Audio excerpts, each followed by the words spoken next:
皆さん、こんにちは。一般社団法人インナークリエイティブセラピスト協会代表の佐藤志郎と申します。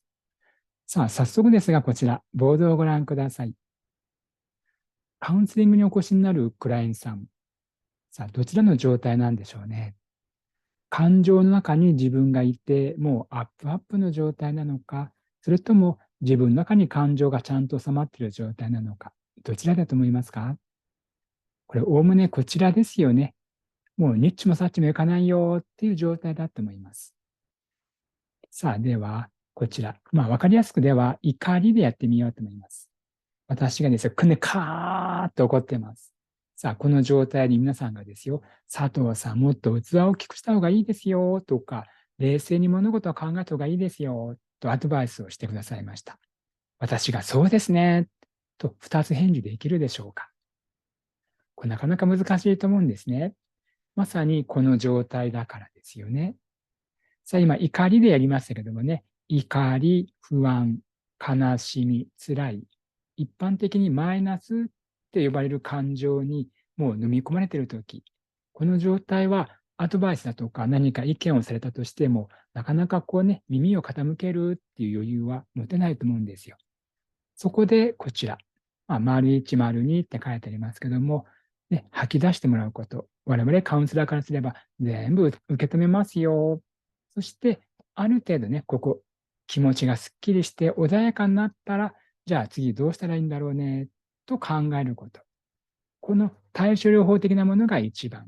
予防的に考えるのが2番。この順番、すごく大事だと思うんですね。さあ、この動画でございますが、私どもの一般社団法人、カウンセラーやセラピストさんを養成する講座を行っております。今日はね、この基本編全10回の第2回、これをダイジェストとして撮ってみました。お時間にしまして6分7分でございます。どうぞ最後までご視聴のほどお願いいたします。さあ、第2回のテーマは、未来思考か原因究明か。これ別にね、どちらがいい悪いって話ではありません。ね、やっちゃいけませんよっていうことではありませんね。ただ自分の、カウンセリングの、長年の経験上お伝えしますと、クライアントさんに対して未来志向で我々接していった方が、うまくいくだろうなと思っております。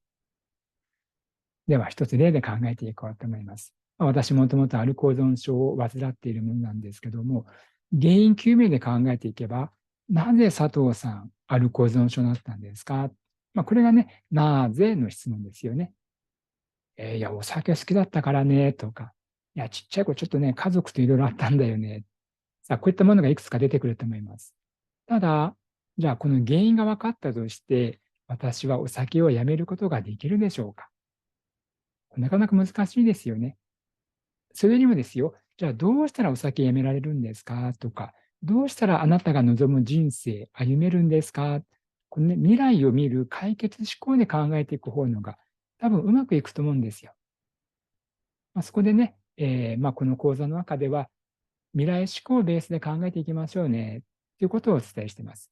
当然、クライアントさんのお話というのは過去のことをお話しなさる方が多いですから、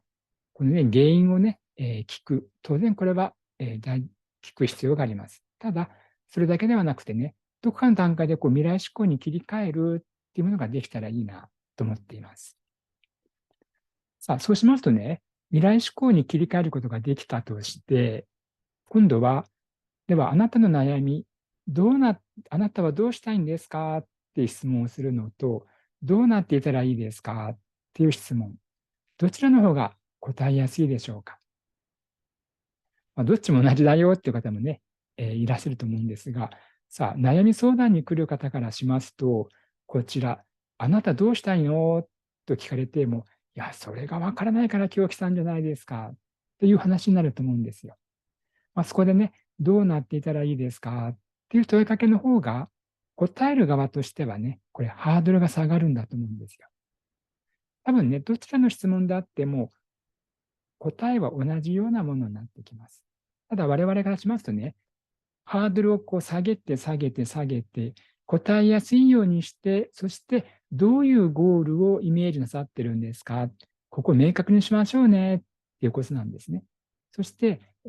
クライアントさんが望むゴールがある程度明確になったのであれば、あとはここというのはね、一個一個じゃあどうやっていきましょうかっていうのを詰めていけばいい。このように考えることができます。ただ今度二つ目。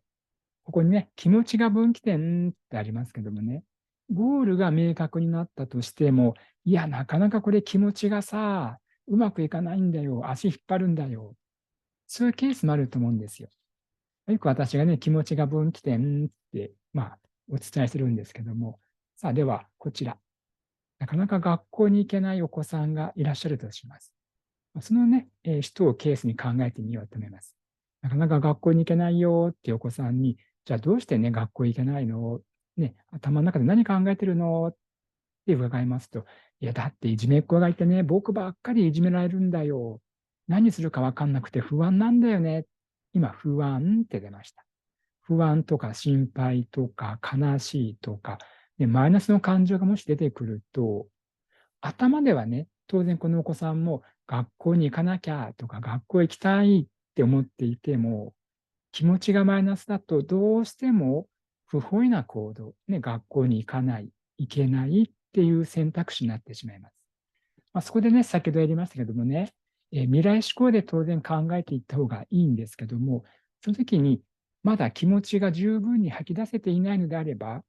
まずこちら、対処療法的に十分気持ちをちゃんと我々受け止めましょうね。そして次にね、じゃあどうしたらいいのっていう考えていく。この二段のね、考え方ができたらいいなと思っています。さあ今日は基本編第2回ダイジェストとしてお伝えしました。講座に関しましてね、ご興味がある方はぜひコメントですとかお問い合わせいただけると嬉しいです。今日も最後までご視聴いただき本当にありがとうございました。では失礼します。